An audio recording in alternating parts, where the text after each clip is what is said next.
Na Rede Aerp, informação e diálogo caminham juntos e por isso hoje lançamos o Aerp Entrevista, esse espaço destinado à informação para aproximar as emissoras associadas de temas que movimentam todo o Paraná. A cada edição, convidados especiais trazendo temas, compartilhando ideias e também dados e experiências sobre assuntos variados e que impactam o nosso dia a dia. E hoje nós recebemos aqui com muita alegria o senador Sérgio Moro, senador da República pelo Estado do Paraná, filiado à União Brasil e professor. Seja bem-vindo, senador. Obrigada pela presença. Obrigado, Flávio. Um prazer estar falando aqui com a Aerp, estreando até esse programa. E eu sempre falo, olha, a gente tem que ser um livro aberto, né? E desde pelo menos 2014, quando começou a Lava Jato, o país acompanhou muito o meu trabalho, minhas atividades, seguiu depois como ministro e agora como senador. Mas é um prazer sempre responder as dúvidas que o pessoal tiver. Eu acho que é muito importante como figura pública, como político, né, ter justamente essa percepção. As pessoas precisam saber o que está acontecendo. Então a gente vai começar o seguinte, ó. O senhor teve uma carreira consolidada no meio jurídico antes de ingressar na política.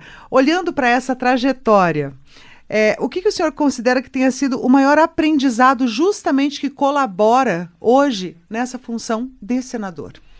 O conhecimento do direito, da lei, é essencialmente importante. E o trabalho de juiz, acho que também contribui para você desenvolver um senso de justiça. Claro que o juiz tem que fazer justiça na forma da lei.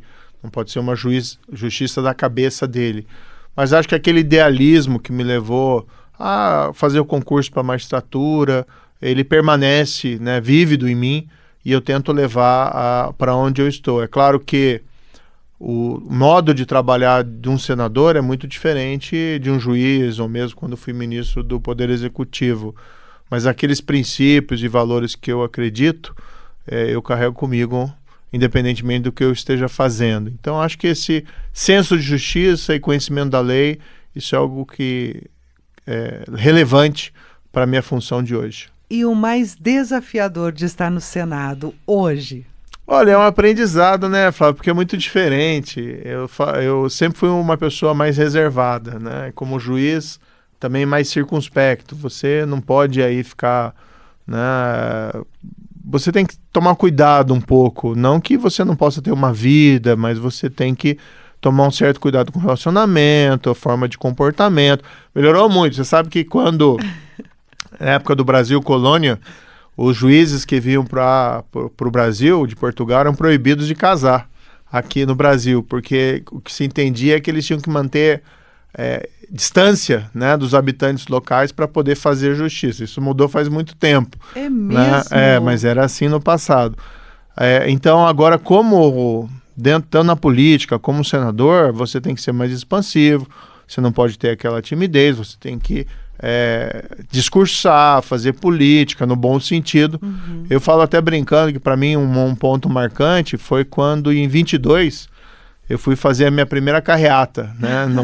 Num daqueles carros. Algo totalmente novo. Exatamente. Então alguém que como juiz sempre foi reservado, mesmo como ministro, você tinha que ser mais expansivo, mas eu sempre me vi como um quadro técnico e assim eu era considerado. Lembro, você falava o Sérgio Moro, o Paulo Guedes, estão na cota técnica lá dos ministérios, sempre era tratado dessa forma. E agora, como senador, né, e candidato naquela época, você tem que ser mais expansivo e fazer coisas que você não imaginou, como subir num carro elétrico e discursar ou circular pela cidade. Mas de um outro ponto, numa outra perspectiva, é bem interessante, porque a vida é um aprendizado também. Claro. E eu também sempre gostei de conversar com as pessoas, de me aproximar, e você tem aquele carinho também afetuoso aqui dos paranaenses, isso ajuda bastante a seguir nesses desafios da vida pública. Ainda considerando essa trajetória ligada à justiça, qual a linha de atuação legislativa que o senhor considera hoje mais urgente quando a gente fala de segurança pública, de leis penais aqui no Brasil? Acho que o Brasil hoje tem um problema sério do ponto de vista moral. Tá? É claro que a gente se preocupa com a economia, a gente se preocupa com os empregos, com a renda, com saúde, educação, que são essenciais, serviços essenciais para a população. No outro lado, a gente vê alguma inversão de valores que acaba comprometendo muito o nosso país. Se você tem uma liderança na qual você não acredita, você tem problemas. E, por exemplo, isso eu posso falar abertamente, eu não acredito na presidência do Lula, num governo Lula. Está tudo errado. Alguém que foi no passado condenado por corrupção, ainda que anularam os processos depois, a meu ver, erradamente e por questões formais, nunca foi declarada a inocência dele. Então começa lá de cima, e isso vai afetando, a meu ver, a moral de todo o país. No ponto de vista legislativo, o que eu tento fazer? Primeiro, a gente faz oposição, para evitar que projetos ruins para o país sejam aprovados. No espaço que nós conseguimos construir a nossa agenda legislativa, nós temos buscado leis mais duras contra a criminalidade, nós temos tentado resgatar o que é possível da agenda anticorrupção ou preservá-la. Por exemplo, a lei da ficha limpa, queriam acabar com a lei da ficha limpa. Eu consegui negociar uma emenda lá, nesse projeto que foi aprovado recentemente, que preservou a essência da lei da ficha limpa para os crimes mais graves, entre eles os crimes contra a administração pública. E numa perspectiva que eu acredito, olha, o que deu certo no mundo inteiro, do ponto de vista econômico, é a iniciativa privada. É a gente construir um ambiente positivo para investimentos e para negócios. Não para beneficiar o empresário, mas o empresário e o trabalhador. Você gerar riqueza, gerar renda. Os países que prosperaram são os Estados Unidos, países da Europa. A China, embora seja politicamente comunista, ela abraçou o capitalismo, a economia de mercado. E aqui, no entanto, você vê o país indo no caminho errado. O governo Lula sempre querendo interferir arbitrariamente na economia, às vezes gerando aí concorrência desleal, privilegiando alguns grupos econômicos em detrimento de outros, e aquela tributação cada vez mais excessiva, retirando riquezas do setor privado para gastos muitas vezes ineficientes no setor público. Então eu sou contra tudo isso aí, né? É claro que muitas vezes o papel da oposição é impedir que projetos ruins prevaleçam. Outras vezes a gente consegue avançar, mas a gente não tem um controle tão forte da agenda legislativa, porque normalmente é o governo que controla, de certa maneira, o Congresso Nacional, as pautas mais importantes.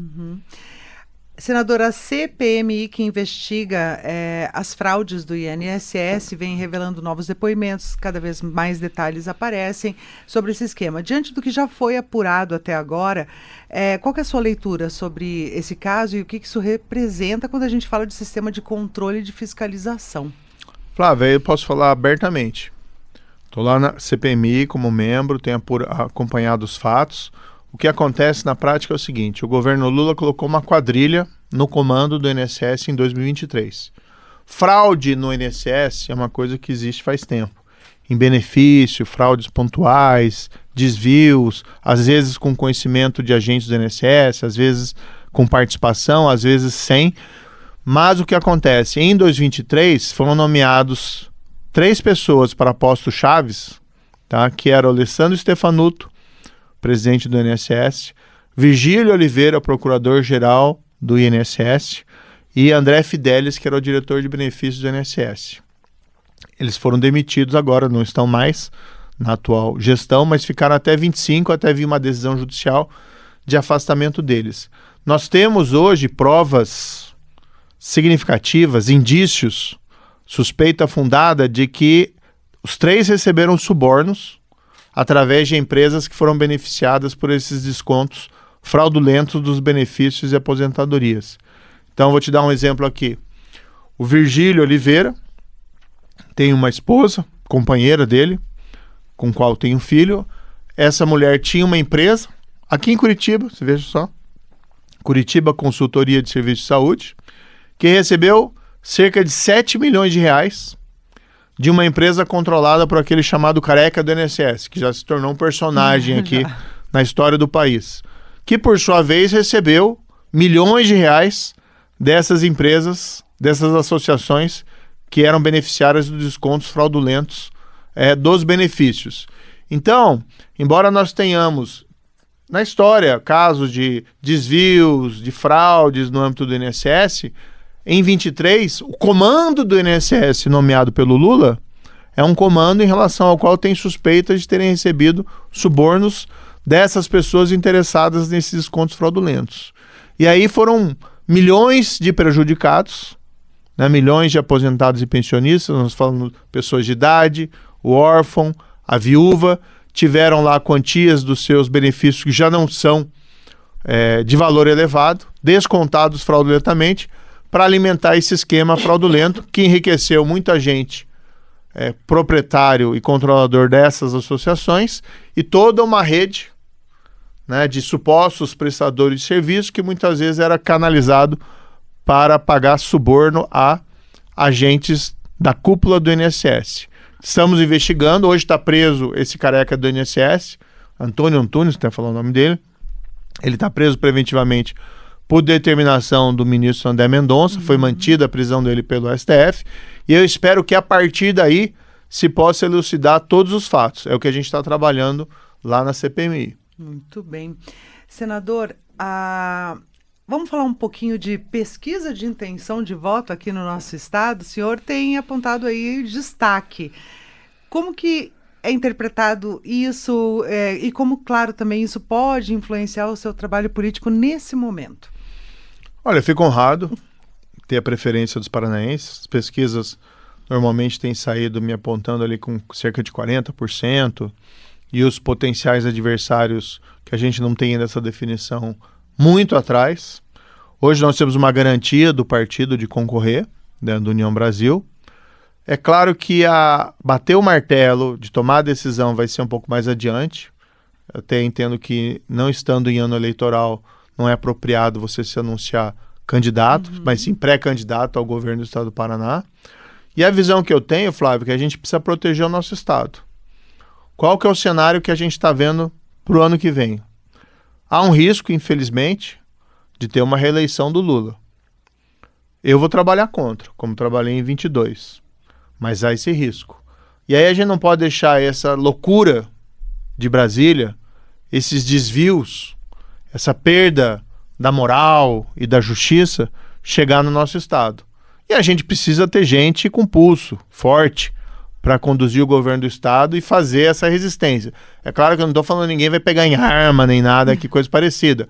Mas, por exemplo, a gente não pode deixar acontecer no Paraná, como hoje acontece na Bahia, da escalada da criminalidade. A Bahia hoje é o estado mais violento do Brasil. Por quê? Porque é governada também pelo PT no estado, fora o desvario do governo federal. Então a gente não pode deixar chegar ao governo do estado do Paraná alguém que seja ou do PT, ou aliado do PT, ou alguém que se elege com um discurso anti-PT e de repente você vê que está lá mudado. E aqui não é nenhuma questão de, vamos dizer assim, nunca tive ódio, nunca tive questão pessoal em relação ao pessoal do PT. Mas é uma questão de não acreditar nas políticas que o partido defende. Não podemos deixar acontecer as invasões de terra, que acontecem em estados que normalmente são controlados ali pelo PT ou por aliados do PT, como é o caso, de novo, da própria Bahia, mas em outros estados isso também aconteceu. Aqui no Paraná nós tivemos problemas de invasões, lá em Terra Roxa e Guaíra, já nessa administração. Agora você imagina se você tem um governo alinhado ao PT. Nós vamos voltar o relógio lá para aqueles anos 2000, quando era frequente ter invasão de terra no estado do Paraná. A gente não pode deixar isso acontecer com o nosso estado. Então, assim, nesse cenário, precisamos proteger o nosso estado, fazer daqui a nossa fortaleza. E 2, vamos tentar buscar aquela excelência que acho que o Paraná sempre mereceu e ainda não tem. O que a gente vê, o Paraná, a gente tem orgulho do estado, é um estado acima da média, os indicadores são acima da média em relação ao nosso país, mas nós não estamos também naquele nível de excelência para dizer assim, o Paraná é o melhor em tudo.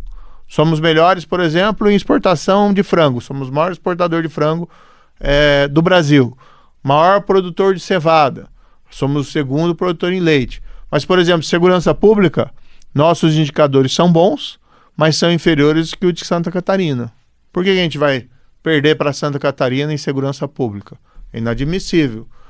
Em educação, em saúde, A gente vê essas filas, as pessoas sofrendo ali nessa fila da saúde. Educação, os professores reclamando que não tem atenção. Eu, como filho de professores, fico consternado em ver essa situação. Então, o que a gente vai buscar? Proteger o nosso Estado, fazer daqui a nossa fortaleza e buscar aquele projeto de excelência para o nosso Estado, para poder dizer assim, não só com o sentimento, mas com a razão de que nós somos o primeiro lugar em tudo no Brasil. Muito bem.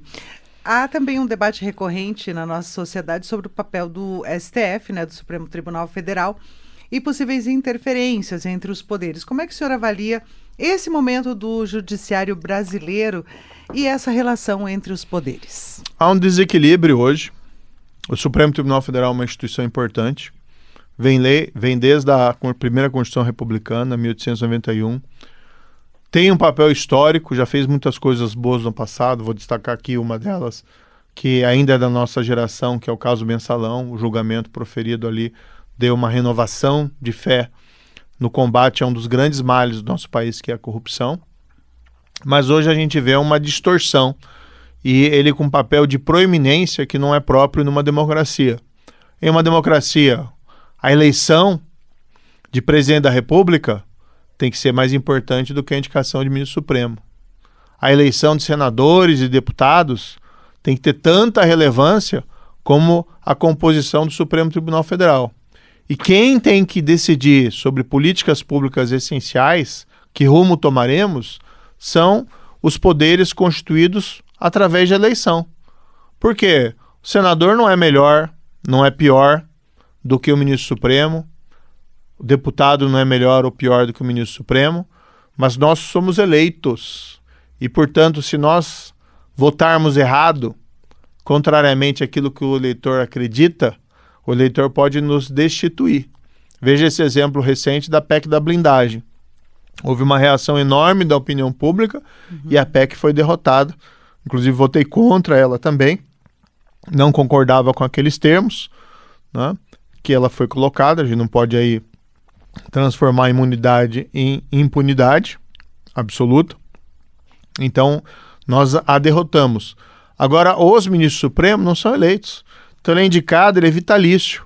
E nós vimos recentemente, nos últimos anos, o Supremo querendo decidir sobre descriminalização de drogas, querendo discutir sobre questão de aborto, interrupção voluntária da gravidez. São temas fundamentais que têm que ser entregue à política, né, ao deputado e ao senador, e não a um corpo de autoridades não eleitas.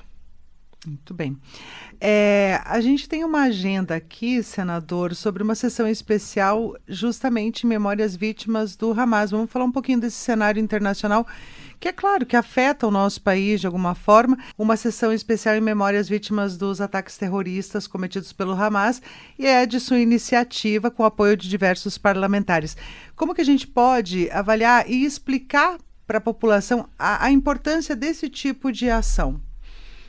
A gente tem que ver de um contexto mais geral, a meu ver. O Brasil, ele faz parte de um grupo dentro do nosso contexto internacional que são das democracias ocidentais.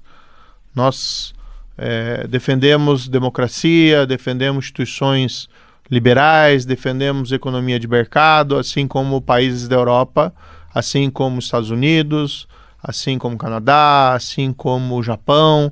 Então, nós perfilhamos esse posicionamento dentro da nossa ordem política. Assim como Israel, né, que é a única democracia ali, inclusive, no Oriente Médio. E, infelizmente, Israel foi atacada em 7 de outubro, há 2 anos atrás, um atentado terrorista violento praticado pelo Hamas, que matou civis inocentes, atacou militares, né, de surpresa, e cometeram lá atos bárbaros. De certa maneira, é um ataque também ali, o terrorismo é um ataque, de certa maneira, também à civilização ocidental. Tem um contexto geopolítico ali de conflito, enfim. Mas a CONIB, né, que é a Confederação Brasileira e Israelita, entrou em contato comigo e sugeriu que nós fizemos esse ato solene no Senado Federal. Eu acabei requerendo, com o apoio ali dos meus pares. Conversei com o presidente do Senado, que é o Davi Alcolumbre, que inclusive vai presidir, né? A seção ele tem origem judaica, né? Então é muito simbólico que nós possamos fazer esse ato de apoio em memória às vítimas, em apoio também à libertação dos reféns remanescentes. Mas se insere, a meu ver, nesse contexto mais geral, em que nós queremos defender determinados princípios e valores próprios das democracias ocidentais dentro do nosso país. É o mesmo caso da Ucrânia. Uhum. A Ucrânia, ano passado, em novembro, eu fui convidado a participar de um evento diplomático em Kiev, e não é muito fácil chegar lá, sabe? Porque é um país em guerra, você não pode chegar de avião, então a gente tinha que ir de avião até a Polônia, e de lá tinha que pegar meios de transporte terrestres para chegar até a capital, e num contexto de um país sendo bombardeado, de sofrendo ataques, então havia muita relutância em ir para lá. Mas haveria um evento reunindo parlamentares latino-americanos em apoio à Ucrânia e contra a invasão perpetrada pela Rússia. Eu acabei entendendo que era meu dever ir, porque eu sempre critiquei a Rússia por esse ataque, sempre defendi a posição da Ucrânia. Ali ela é o baluarte ali também da democracia ocidental, não que ela não tenha os seus problemas, mas ela está sofrendo uma guerra de invasão por parte da Rússia, que é uma autocracia, uma ditadura completa controlada pelo Vladimir Putin, e eu entendi que era necessário eu ir. Fui eu e mais 3 parlamentares brasileiros, e aí tinha um grupo maior, né, de parlamentares latino-americanos. Tivemos o privilégio lá, 2, né? Primeiro de conhecer o Zelensky, que foi bem interessante, mas também de vivenciar a coragem da população ucraniana. Eu imaginei, Flávio, que ia chegar lá numa cidade fantasma. É mesmo. Que não ia ver ninguém, né? Cidade em guerra. É. Mas o que eu vi foi uma cidade que mantém a normalidade. Dentro do possível. Dentro do possível. Claro que quando tem os alertas de ataques, as pessoas correm para os abrigos, né, de proteção, mas fora esse, uma cidade cheia de vida, né, e celebrando os seus heróis. Estive lá também na chamada Praça Maidan, né, onde eles colocam uma bandeirinha para cada soldado abatido na guerra. Tem lá os brasileiros que foram voluntários e acabaram, infelizmente, sendo também mortos na guerra. Então é muito emocionante. E veja, aqui no Paraná nós temos uma larga comunidade de descendentes de ucranianos. Sim, é verdade. E eu pensei o seguinte, eu sou o senador do Paraná, onde a gente tem a maior comunidade de descendentes de ucranianos. Então também é meu dever ir lá e vocalizar o que essas pessoas pensam e acreditam. E todas elas são contrárias, evidentemente, à guerra e repudiam a invasão russa. Então, essa questão de Israel se insere nesse contexto maior, entendeu? Vamos defender valores das democracias ocidentais, soberania, não agressão, paz. E é uma certa oposição também ao governo Lula. O governo Lula, infelizmente, tem uma diplomacia anti-ocidental, tanto que o Lula foi lá aplaudir o Putin, as tropas do Putin, né? Foi algo inusitado, não foi nenhuma liderança relevante do planeta, né? Foram lá alguns presidentes de países menores, normalmente ditaduras, mesmo países que têm um regime um pouco mais fechado também não mandaram seus principais representantes, e no entanto estava o Lula lá tanto abraçando o Putin como aplaudindo as tropas russas. Então foi uma forma também de dizer, o Brasil não é isso. No Brasil nós acreditamos em outras coisas. Ótimo.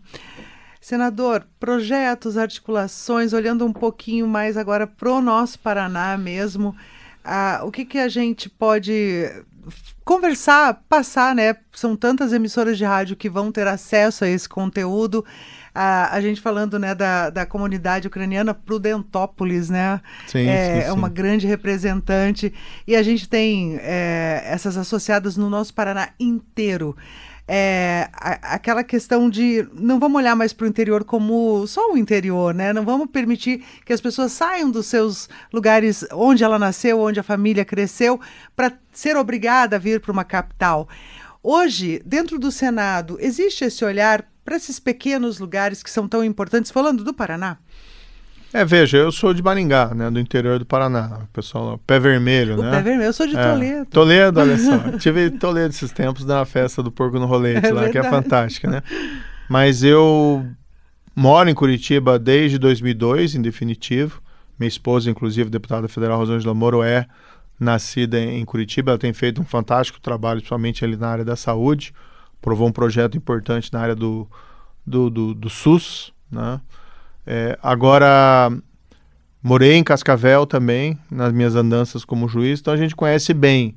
Claro que a gente tem que valorizar aqui a capital, o litoral, isso é muito importante, mas o que a gente percebe é que no interior, às vezes, há um certo ressentimento, porque a economia do interior ela cresceu muito, principalmente ali com a locomotiva da agropecuária.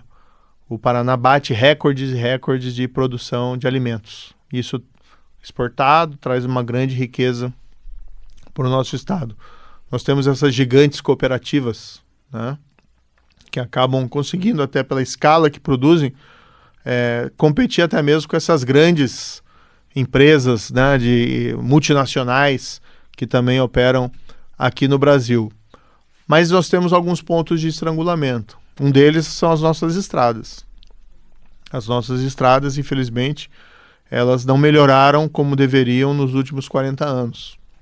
Nós ficamos presos, vamos lembrar, a um pedágio, no qual os paranenses foram literalmente roubados por 30 anos, porque era caro e prometeram uma série de investimentos, e esses investimentos não foram feitos, não na extensão prometida.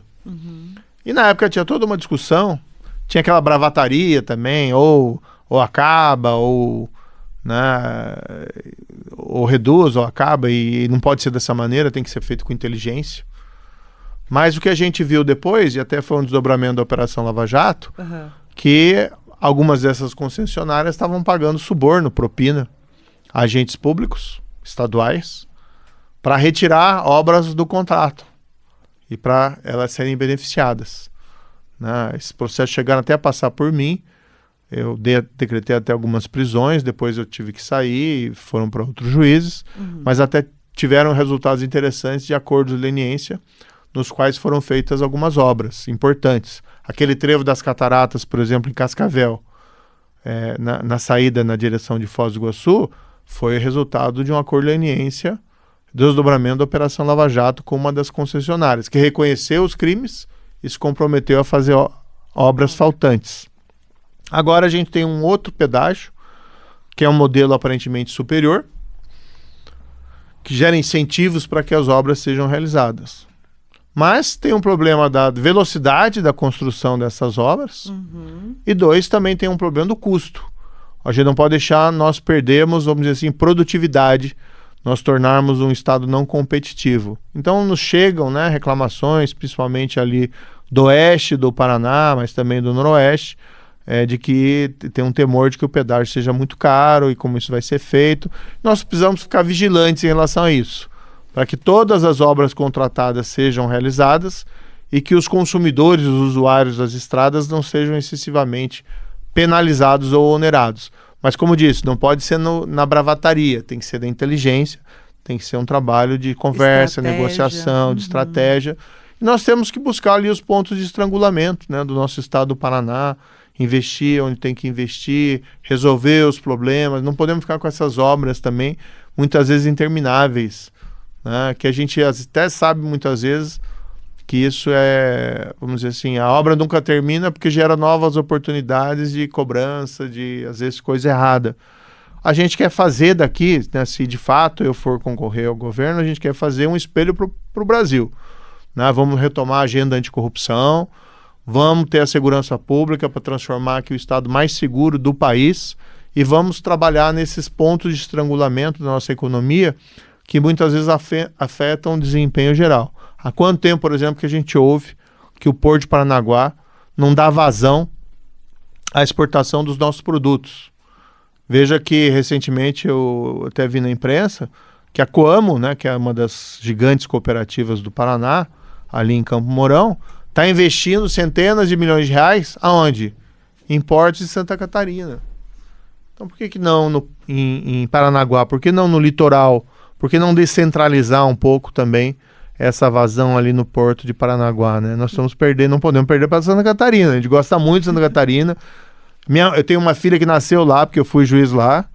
Né? São nossos irmãos, mas nós temos que, nessa corrida de competição dentro do país, nós não podemos ser um estado menos competitivo do que Santa Catarina. Na sua visão, o Paraná potencial ele tem? Ele nos orgulha, na verdade, né? Muita coisa no Paraná, nós somos primeiro lugar. Como disse, também somos acima da média. Nós temos também um certo orgulho, vamos dizer assim, cívico do Paraná, né? Nós percebemos até nesses pontos de integridade, honestidade, não que não tenhamos também nossos problemas, mas melhor do que a média nacional. Agora, a gente não pode se satisfazer em ser o aluno melhor do que a média. Nós temos que buscar ser o melhor aluno da sala, né? Nós temos que nos destacar no sentido de poder dizer com orgulho, o Paraná é primeiro lugar em tudo no Brasil. E hoje, infelizmente, ele não é. Embora o nosso sentimento é nesse sentido. Uhum. Fala de professor, hein? Senador, por favor, agora um recado, né, para a gente... finalizando aqui a AERP Entrevista, fique à vontade para passar esse recado para os nossos associados, para os nossos ouvintes, né? Quem está acompanhando pelo portal, enfim. Sempre um prazer poder falar aqui com a AERP, e a gente sabe do grande alcance que tem, não só na capital, no litoral, no interior. E o que eu quero dizer, independentemente do que venha a acontecer, podem contar sempre com esse senador, podem contar se a gente for disputar também o governo do estado ali adiante, para a gente fazer as coisas certas, né? E infelizmente o Brasil ele vive um momento turbulento e que a gente fica até preocupado. Eu sei que o final da história é bom, né? O Brasil está destinado a grandes coisas e os brasileiros têm direito a procurar a sua felicidade, mas a gente vê principalmente na política um momento que nos causa muita angústia, de muita injustiça, de muita inversão de valores, e as pessoas às vezes ficam descrentes do que vai ser do nosso país. Mas o que eu posso assegurar é que essa pessoa que vos fala vai estar sempre lutando pela coisa certa para fazer no nosso país e no nosso estado. Então podem contar com esse senador. Senador Sérgio Moro, muito obrigada pela sua participação aqui. A gente agradece e até a próxima. Até a próxima. Obrigada.